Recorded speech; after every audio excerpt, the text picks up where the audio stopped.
Not war, not empire, but the scent of lotus and honey drifting across the Nile. In that fragrance lived the memory of Egypt's last golden age, the reign of Cleopatra VII, the woman who ruled not just a kingdom, but the hearts of two of Rome's most powerful men. To history, she was a temptress, to her people a goddess, and to herself, the living symbol of a dying world.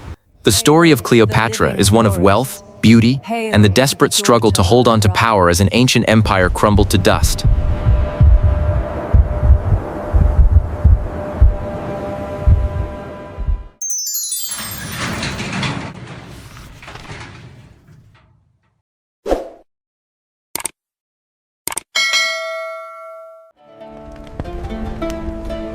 She was born in 69 BCE, into the royal house of the Ptolemies, Greeks who ruled Egypt for nearly 3 centuries after Alexander the Great. By the time Cleopatra took the throne, Egypt was a land of contradictions, dazzling palaces surrounded by poverty, temples echoing with fading prayers, and a people torn between the old gods and the rising power of Rome. From childhood, Cleopatra was different. Unlike her ancestors, she learned to speak Egyptian, the language of her subjects.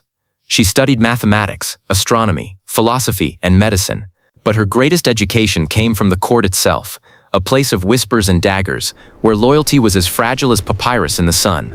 When her father Ptolemy XII died, Cleopatra inherited not just a throne but a storm. She was barely 18 and already surrounded by rivals. Her brother Ptolemy XIII was crowned co-ruler, but his advisors sought to rule through him, pushing Cleopatra aside. Within a year, the young queen found herself exiled from her own kingdom, wandering the desert with a handful of loyal followers, her crown reduced to dust. But Cleopatra was not a woman who surrendered to fate. She understood something her enemies didn't. In her world, power was theater. When Julius Caesar arrived in Alexandria in 48 BCE, Egypt was a tinderbox. The city, once the jewel of the Mediterranean, was torn by civil war. Caesar came as an arbiter, but Cleopatra saw an opportunity. She needed not just an ally, but a stage, and so under cover of night, she had herself rolled into a rug, or perhaps a linen sack, and smuggled into Caesar's quarters. When the fabric unfurled before the Roman general, Cleopatra emerged, radiant, perfumed, alive with confidence. That single moment changed history. Cleopatra didn't conquer with armies. She conquered with presence. Her voice, her intellect, her mastery of conversation, all of it was part of a deliberate performance.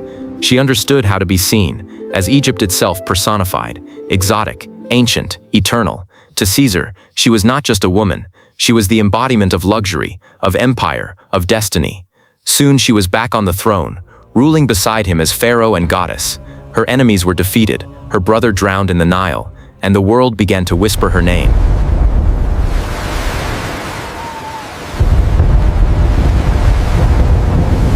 At Cleopatra's command, Alexandria once again shimmered with life. Its palaces glowed with polished marble and gold-leafed columns. Perfumed fountains filled the courtyards, while scholars debated under the shadow of the great library. Cleopatra made her palace a statement of divine wealth. Silken curtains of Tyrian purple, the color of kings. Floors of alabaster inlaid with lapis lazuli. Feasts of figs, honey cakes, and wine imported from Crete. Every surface glimmered with the confidence of a ruler who saw no line between luxury and power. She sailed the Nile on a golden barge draped in crimson sails, surrounded by musicians and dancers. To her people, this was not vanity, it was divinity in motion. In Egypt, beauty was proof of favor from the gods, but in Rome, whispers grew darker. The senators saw in Cleopatra a threat, not of armies but of influence, a foreign queen who had captured Caesar's heart and defied the republic's control. When Caesar was assassinated in 44 BCE, Cleopatra's fate hung by a thread. But the queen who once turned exile into opportunity would soon do it again. 2 years later, she met Antony, Caesar's loyal general, now one of Rome's new rulers. Their meeting on the river Cydnus would become legend. Cleopatra did not come humbly. She arrived as Isis reborn, reclining on a golden throne aboard a barge gilded with silver oars. Her attendants fanned her with peacock feathers as clouds of incense drifted through the air. Antony, soldier, statesman, conqueror, was dazzled. Their union was not mere romance. It was an alliance of ambition. Together, they became the world's most extravagant power couple. Cleopatra funded Antony's armies. He secured her borders. In return, she received not just protection but legitimacy. He named her Queen of Kings, and her children Kings of Kings. Their palace became a kingdom of opulence. Gold-rimmed goblets, ivory couches, emerald jewelry, a world where every meal was a ceremony. They formed a private society called the Inimitable Livers, devoted to pleasure, feasting, and the art of living as gods. But in Rome, their love was seen as betrayal. Antony's rival, Octavian, painted them as corrupt, decadent, and dangerous. He claimed Cleopatra had bewitched Antony, turning a Roman hero into her slave. The propaganda worked. War was declared, not against Antony, but against Cleopatra, the foreign temptress who dared challenge Rome's destiny. In 31 BCE, their fleets met at Actesium. It was a battle fought not just on water, but in the tides of fate. Cleopatra commanded her own ships, massive galleys gleaming with bronze, but the winds betrayed them.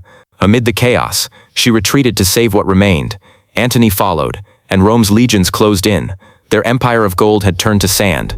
As Octavian's army marched into Alexandria, the once radiant city fell silent. Its marble streets, once filled with laughter and music, now echoed with the sound of Roman boots. Antony, defeated and despairing, fell on his sword, dying in Cleopatra's arms. In that moment, the legend became tragedy. Cleopatra was captured but not conquered.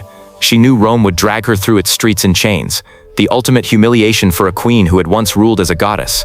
So she chose her own ending. In a chamber filled with gold and perfume, Cleopatra held a small asp, a symbol of divine royalty, to her breast. The serpent's bite delivered her from captivity into eternity. When her servants found her body, she was still dressed as Isis, serene, radiant, untouchable. With her death, the last pharaoh fell. Egypt's crown passed to Rome, and the age of the gods ended.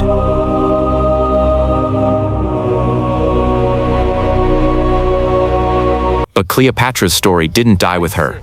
It began again, whispered through centuries, painted by poets, sculpted by emperors, reimagined by dreamers. Was she a seductress or a strategist, a lover or a leader? The truth lies somewhere between, in the balance between power and illusion. She understood wealth not as possession, but as performance. Her gold was not meant to be hidden. It was meant to be seen, to command loyalty, to make men believe. Even her death was theater, the final act of a queen who ruled her story to the end. For historians, Cleopatra remains an enigma. For artists, she is eternal. Her image, the kohl-rimmed eyes, the serpent crown, the golden throne, still defines the very idea of royal allure. And beneath the legend lies the oldest truth of all, that power built on beauty can outlast empires, and that luxury, when wielded like a weapon, can shape the destiny of nations.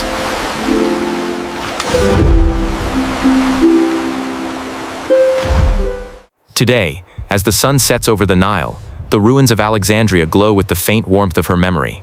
The city she once ruled lies buried beneath centuries of sand and sea, but her spirit lingers in every jewel unearthed, in every inscription that bears her name.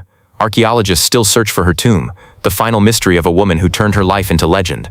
But perhaps her true resting place is not in stone, but in imagination. Because Cleopatra's wealth was never just gold, it was legacy, the kind that endures when marble crumbles and empires fade. Her reign marked the end of Egypt's independence, but also the birth of a myth that would outlive Rome itself. A myth of power and beauty, of ambition and loss, of a queen who dared to live like a goddess in a world of men. Even now, the Nile carries her reflection, faint, shifting, eternal. Cleopatra's story reminds us that true wealth isn't just measured in treasure, but in legacy, in the mark one leaves on the soul of history. Empires rise and fall, gold fades, but names like hers, whispered through time, never die. Because true wealth isn't found in numbers, but in resilience. It's not what we earn, but what we endure.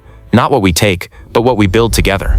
You've been watching Wealth Untold, where stories of power, fortune, and fate reveal the truth behind human progress. Join us next time as we journey again into history's forgotten fortunes and uncover the light that shines even in our darkest times. Because true wealth is never lost. It's just waiting to be rediscovered.